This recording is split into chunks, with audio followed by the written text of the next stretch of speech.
po. Malinaw, makusog, nanadadangog sa Kabikulan, maging sa enterong kinaban. Ini ang 97.5 Bangon OK FM. 97.5 OK FM. Gusto ko, okay ka. Kapisanan ng mga broadcaster ng Pilipinas, ang oras na ngunyan, 10 minutos bago mag-alas 7. Ano daw banwan?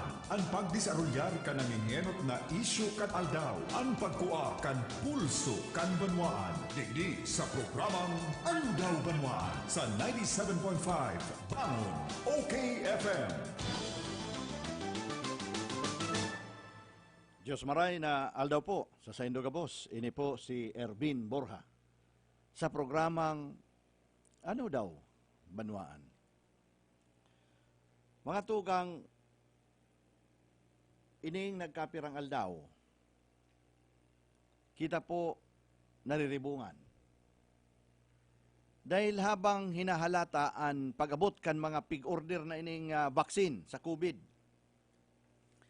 luay-luay naman na nagkakasiribot ang mga LGUs. Partikularmente itong mga LGUs na mayayaman. Sa plano ninda kang pagbakal kan sa diring baksin, tangani dang ineksyonan ang sa indang mga constituentes. Kasud nagatubang o pinaatubang si Secretary Galvez ang designadong vaccine Cesar kan gobyerno. Sa pag-atubang niya, linabulabo siyang mga hapot kan mga senador. Lalo na kay Senador Lacson, Pia Cayetano, Asin Villanueva. Linabulabong hapot na hain na ang baksin na pigayo mong sabi araal daw na babakalon kang gobyerno. Tagarong naluluyahan ng mga tugang, bakusanan mga senador kundi maging kitang mga ordinaryong tao, garong naluluyahan kita kang hiro, kang gobyerno. Ini mga tugang bakong haka-haka kundi inipigbabasita sa mga report na 41 ng nasyon ang nagpuro ng mag-iriniksyonan kan baksin sa COVID. Isamantalang sinasabi kang gobyerno na igwa kita ning kwarta. Ano kung inutangan yan, basta igwa ning kwarta. Ano ang rason tanahuhuri kita sa ibang nasyon? Kung nagbabakal ka baga sa tindahan, igwanin mayayaman, igwang pobre, alagad ang pobre, igwamanin dardarang kwarta.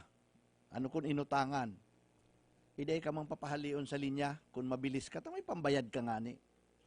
Kaya yun ang pigpaparaharapot kan mga senador, sabi kan mga senador, kami ngayon napipirwisyo naman, tapigayo naman kaming arapodang kan tao. Kung hain na ngayon pigsasabi mong iyan na baksin. Natapos mga tugang si Senate Inquiry na nangako si Secretary Galvez na mapuon ang vaccination pag-abot kang pig-order na baksin sa maabot na February. So next month na. Ihabang pigahalata mga tugang na mag-abot ang pig-order kang gobyerno na nag-alokar nin bilyones di pesos.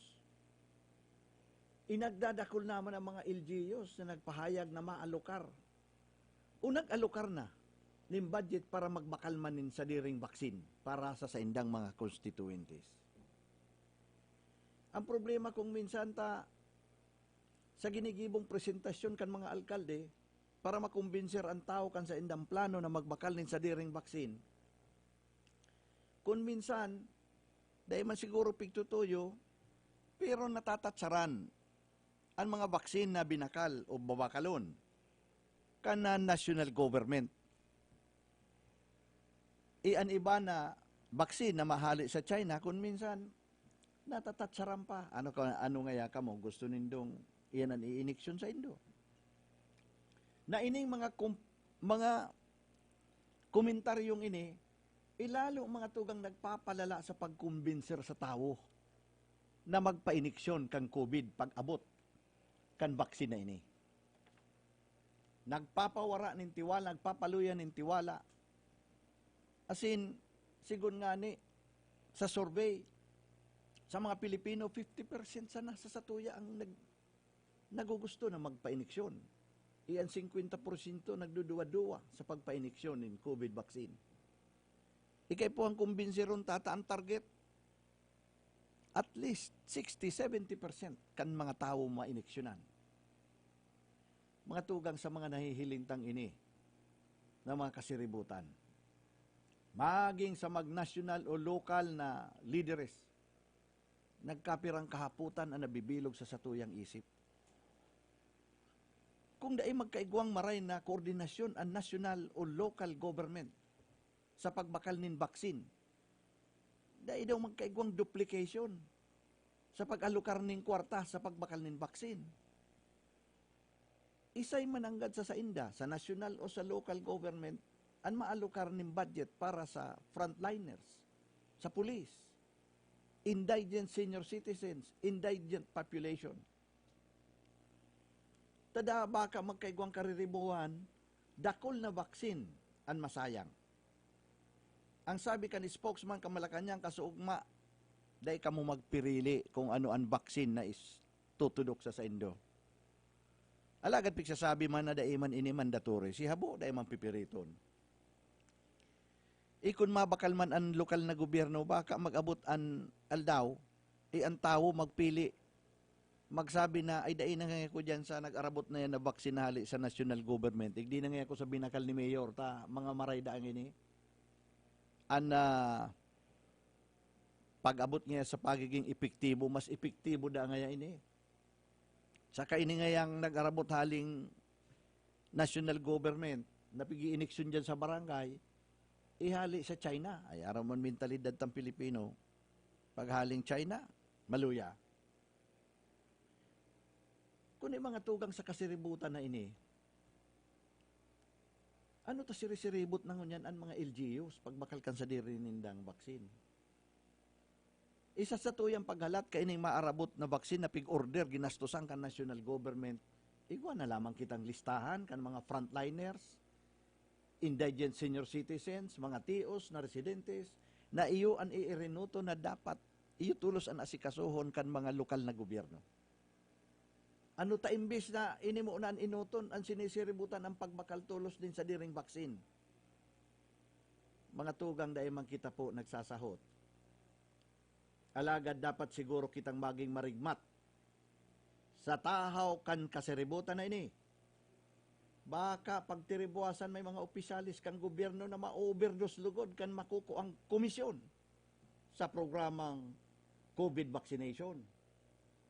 Asin mas magiging makatakot, mas makatakot pa ang wala tuong harabunan kisa burulungan. Aldaw Banwan, ang pagdisarulyar ka nangingenot na isyu kat aldaw, ang pagkua kan pulso kan banwaan. Digdi sa programang Aldaw Banwan sa 97.5 Bangon OKFM.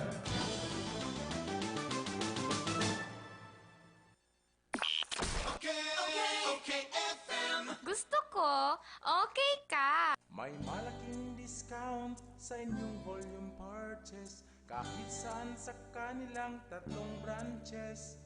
Ang